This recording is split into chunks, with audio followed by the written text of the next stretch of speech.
Esme. Oh tapi Esme gold lane juga nggak begitu bagus ya. Kalau Esme mid gitu. Oh ada Clintnya juga bahkan.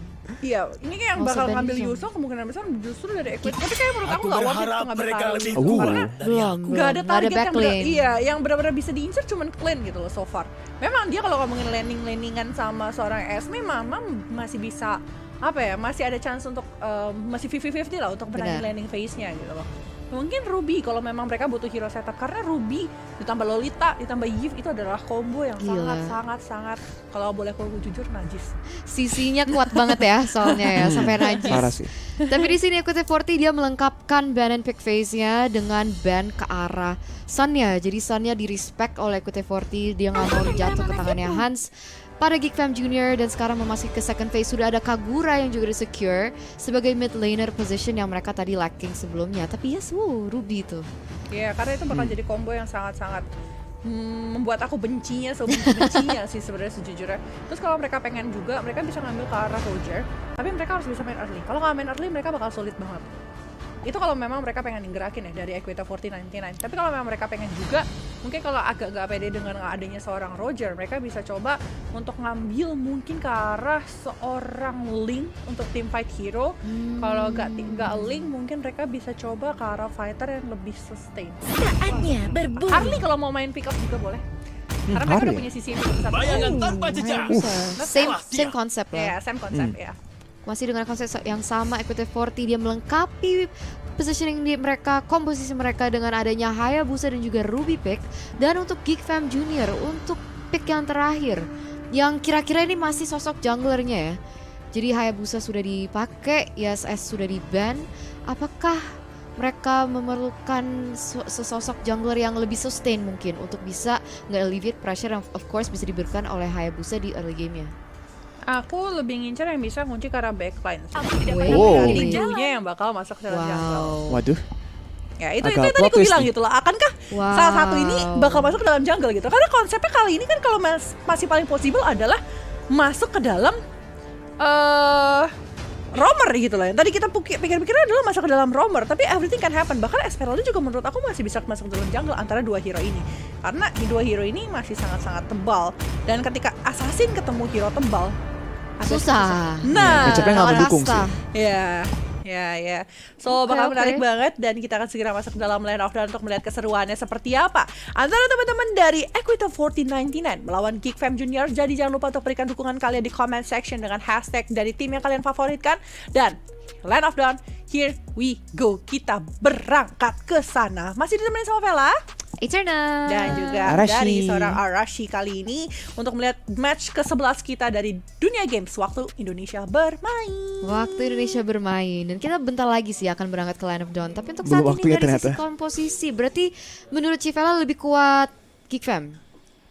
To be honest, dengan ada hero yang cukup tebal, emang Geek Fam bakal punya keuntungan tersendiri untuk team fight dan ininya ya, apa untuk continuity dalam sustainnya mereka. Tapi seperti yang aku bilang, aku suka banget dengan adanya draft yang dimiliki sama Equity40 99 dengan dari seorang Yves, ditambah Lolita, ditambah sama Ruby. Aku nggak muluk-muluk sama Brody sama Hayabusa. Karena menurut aku itu cuma hero yang bisa tambahin burst damage plus coba untuk nge-finish apa yang sudah di setup sama hero-hero lain dari sisi Equity40 99 gitu loh.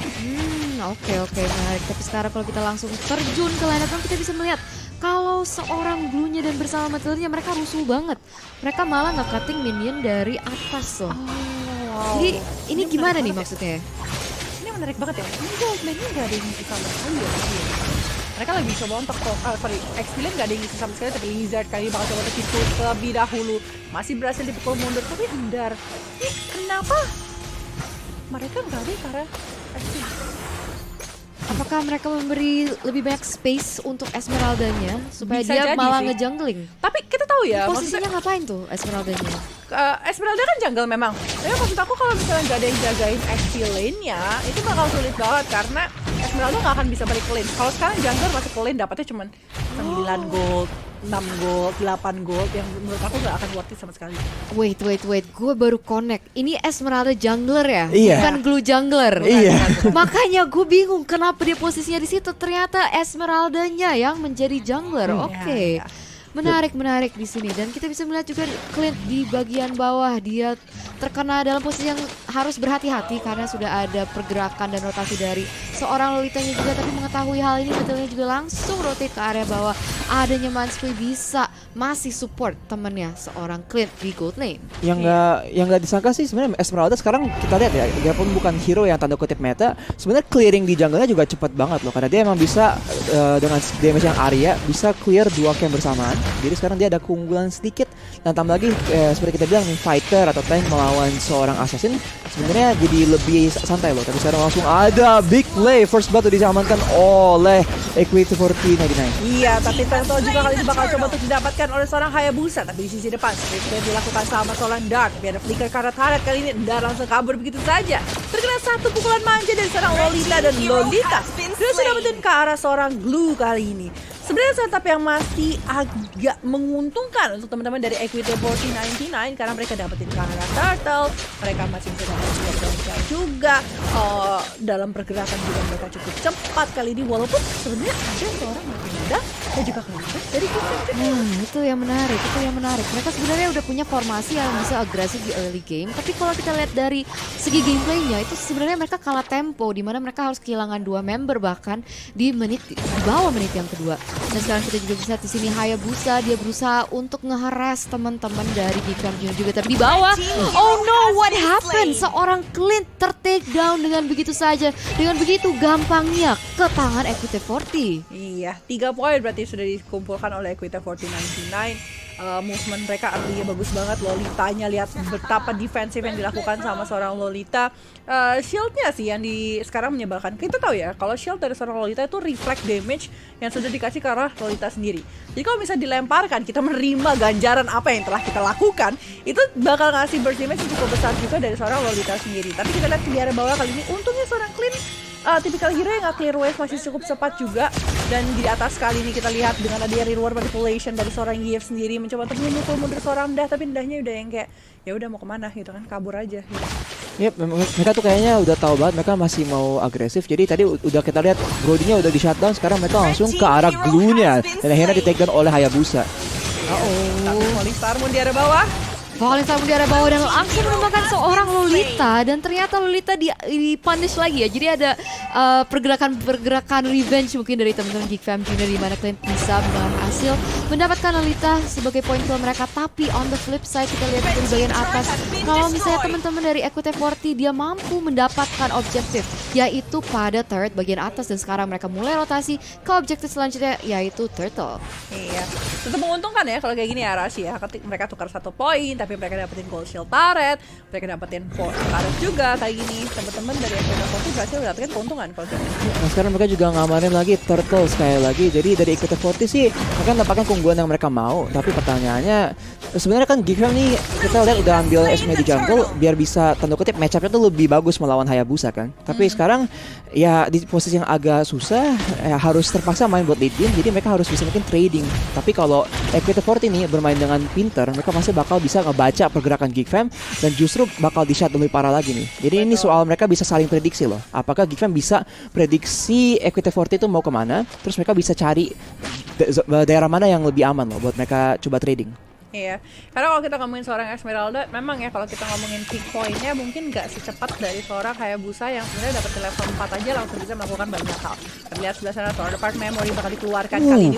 Satu tetes terakhir dari seorang Matilda belum bisa di shutdown, tapi at least bisa dipukul mundur kayak di bawah. Sudah ada 3 hero dari sisi Equity 4099 yang bakal coba untuk set up ke arah turret di arah bottom lane. Tapi sejauh ini kayaknya agak sedikit pasif dibandingkan dengan 5 menit pertama tadi ya. Benar. Udah kayaknya temponya mereka lebih kalkulasi lagi mungkin pada menit yang ke-5 ini ya.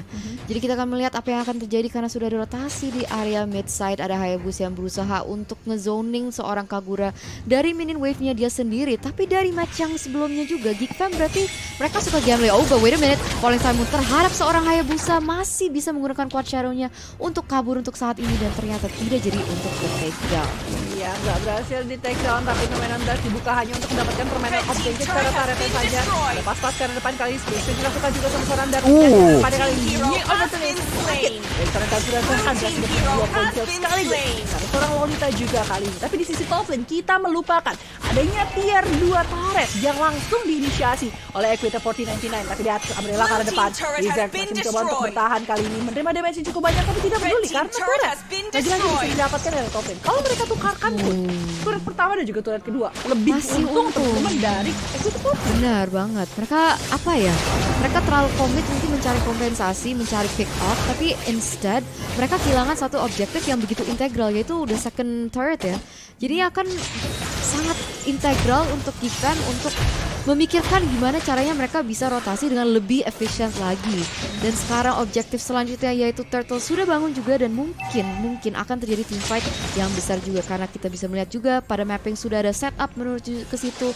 Hans juga sudah ada mencicil turretnya, turtle-nya, dan sekarang Lolita dia berusaha juga untuk nge-stave up pressure dari teman-teman Geek Fam. Iya, dan kali teman-teman dari sisi Equita 4099 bakal coba untuk cari momen yang tepat untuk secara Turtle dan sepertinya Geek Fam Junior agak cukup kesulitan untuk dive in ke arah sana. Coba untuk dikeluarkan real war manipulation di tengah-tengah sana. Masih di Circle Eagle, coba untuk selamat tapi Amo Bandit yang keluar. John Run Wolf King masih dengan satu shuriken yang dikeluarkan sama seorang Hayabusa dan bahkan dari seorang Flame pun tidak mampu bertahan triple kill di tangan seorang Hayabusa. Akan Kamenia masih dipaksakan tapi kayaknya Turret yang menjadi tujuan utama untuk Equita 4099. Wow, luar biasa. 4-0 loh Civella dari tim fight yang tadi. Dan sekarang kita bisa melihat juga dari teman-teman Equity 40. Mereka nggak mau overcommit lagi. Tadi sebenarnya Hayabusa mungkin bisa nge-gambling mendapatkan Maniac. Tapi mereka gimana? Mereka lebih memilih untuk mendapatkan, lebih menuju ke arah objektif. Dimana mereka bisa mendapatkan 2 turret di bagian mid side, Arashi. Padahal kalau tadi Gifam ngerasa kalau mereka tuh nggak bisa kontes ya, harusnya mereka mencoba cari trading lagi loh. Karena kalau mereka tuh menunggu-nunggu, mencari waktu kesempatan buat bikin play, seperti kita lihat nih, yang bisa mulai playnya tuh sebenarnya dari Equity 40. Kalau tahu tuh ada Flicker sama Amo Bandit dan combo-combo lain, bisa ada reward manipulation juga digunakan untuk menangkap salah satu member dari Gifam Junior. Jadi mereka tuh nggak bisa nunggu kesempatan, harus mereka yang memulai sesuatu loh. Kalau mereka yakin bisa menang, mereka mau mencari sesuatu, mereka harus yang mulai fight duluan. Iya, Amo Bandit dikeluarkan lagi real world manipulation juga kali ini. Blizzard berhasil bicara seorang Esmeralda, bahkan Nomen 16 pun dibuka ya untuk solo effect juga ke arah seorang Esmeralda. Kali ini 3 ultimate besar, tapi cooldownnya ingat ya, dari sebuah real world manipulation sekitar 40 secondan kalau tanpa cooldown reduction, 40-50. Sedangkan kalau kita ngomongin dari Nomen 16 sekitar 110 sampai 120 second, dan juga dari Amo Bandit ya, sekitar 80-90 second sendiri. Jadi ketika mereka dalam tidak adanya skill-skill seperti itu, mereka harus bisa memperhitungkan hal seperti apa yang bisa didapatkan ketika momen ini. Iya, Tapi kalau kita lihat dari replaynya juga kali ini, Mereka tuh kayak menunggu kesempatan, tapi karena mereka menunggu-nunggu, mereka masih ragu-ragu untuk mengundur atau maju di situ. Mereka tahu-tahu di engage oleh Amo Bandit dan bisa di follow up dengan berbagai macam crowd control yang ada di sisi Equity 4099. Jadi kayak mereka tuh emang harus jadi yang mulai fightnya. Kalau nggak mereka mendingan trading aja gitu ya. Mendingan mereka nunggu, mereka tuh udah matang banget. Baru pas ada kesempatan mereka melihat mungkin member yang prioritas dari Equity 49, mereka bisa langsung engage dengan mati aja. Tapi yes, I'm gonna connect terhadap seorang Manskui, dan di situ ada real world manipulation juga yang dilangsungkan. Ada Circling Eagle tapi tidak mampu juga untuk bisa save his life, dan dia langsung aja begitu saja langsung ditumbangkan, dan itu akan menjadi 1 poin lagi ke tangan Equity 40. Dan juga ada Lord yang on the way.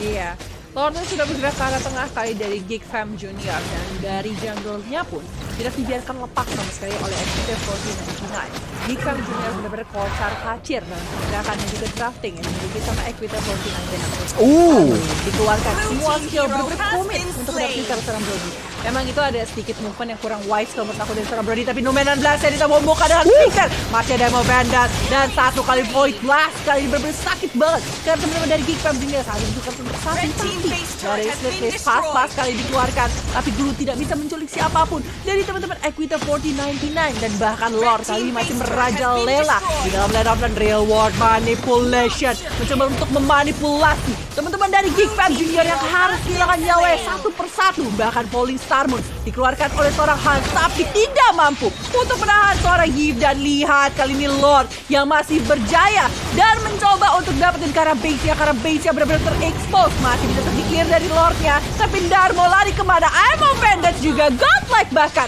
untuk seorang Gugun. And here we go, game kali ini berhasil diselesaikan oleh Equitep 40-99. Wow, pertandingan yang begitu luar biasa ya. Padahal detik-detik terakhir